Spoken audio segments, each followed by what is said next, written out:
Soyez les bienvenus. Je salue notre consul et je vous remercie d'être là, bien que c'est la semaine de Noël et puis les conditions de trafic sont très difficiles. Et je vous remercie de votre intérêt que vous portez à nos conférences, aux signatures du livre organisées par le Centre culturel Anatolie.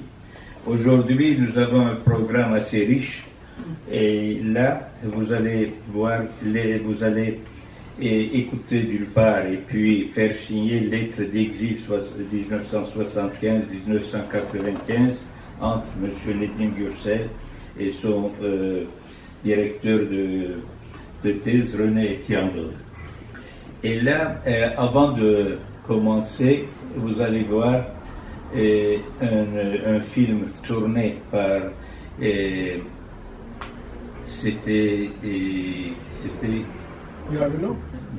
Il y a un an. Il y a un an, par... Diane Arago. Voilà. Pour la chaîne Arte. Voilà. Qui était fait, c'est un film documentaire qui retrace un petit peu la vie de notre écrivain célèbre, de M. Nedim Gürsel. Je vous souhaite une bonne soirée. Merci encore de votre attention. Il y a des poissons captifs.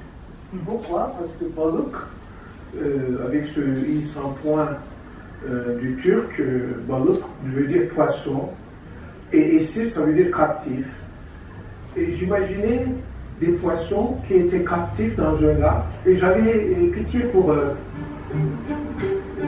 Le petit Nedim ne perçoit pourtant pas encore la menace d'un enfermement possible à Balıkesir. Dans les ruelles en pente de la vieille ville, il passe son temps à jouer, heureux, avec les autres enfants du quartier. C'est ici aussi qu'il entre dans les livres, s'y promène et compose dès l'école primaire des nouvelles et des poèmes.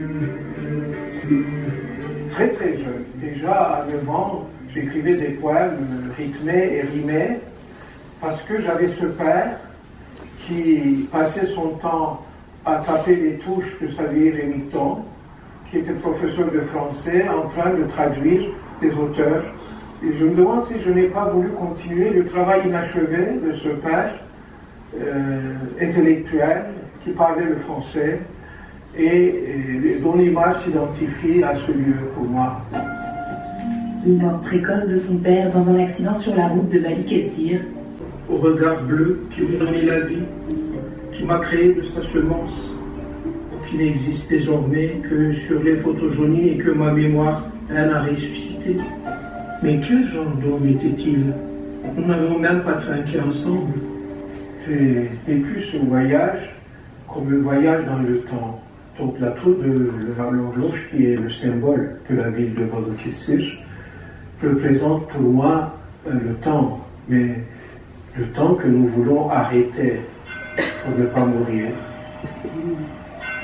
À l'époque, je ne savais pas que chaque rotation des aiguilles montait un jour de vie. Je me trouvais à l'oreille du chemin. Le chemin courait à l'infini, les jours et les nuits aussi. À la recherche du temps perdu, même. Mon grand-père maternel était un croyant. Et je lui dois beaucoup, car il m'a initié à l'islam. Alors je vois toujours mon grand-père donc en après un long procès. Passent les énormes wagons et tombe le goudron sur moi, emprisonné de vis et de boulons, enfoncé dans les rails de fer pesant. Passe la rumeur des trains impatients. L'écriture reste pour Nedim Gürsel la plus fidèle des amantes. Quand je suis à Istanbul, je rêve de Paris et vice-versa. Parce que... C'est-à-dire la soirée la plus courte.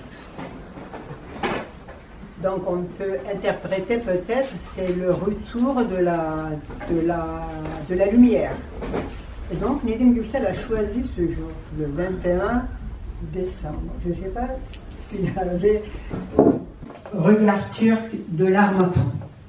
C'est à ce titre que je me trouve ici pour vous présenter la dernière parution de notre collection Lettres d'exil d'Edim Gürsel, René Etienne.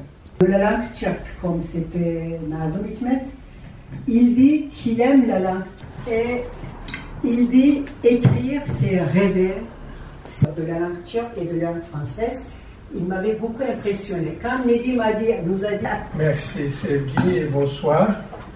Je voudrais tout d'abord remercier en la personne du docteur Onguer, le Centre culturel Anatolie, de m'avoir donné l'occasion de vous rencontrer.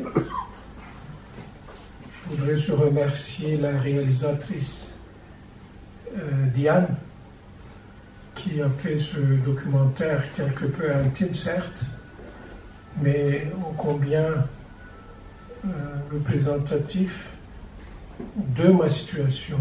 C'est-à-dire,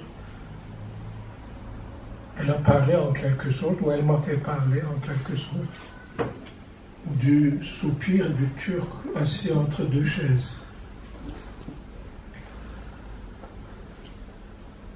Bon, on reviendra peut-être sur ce livre qui est un peu particulier, car il s'agit d'une correspondance, et quand je lis sur la couverture que c'est entre 1975 et 1995, je suis un peu mélancolique car ça ne me rajeunit pas. D'autant plus qu'Etienne, qui était une très grande intellectuelle, là, quand vous êtes timide, mais en même temps, il faut dire que je le sais, mais n'empêche que vous êtes un bon écrivain. Alors voilà l'anecdote. Et puis il m'a pris par le bras et nous avons marché jusqu'au buffet. Après, je ne l'ai plus revu pendant 14 ans.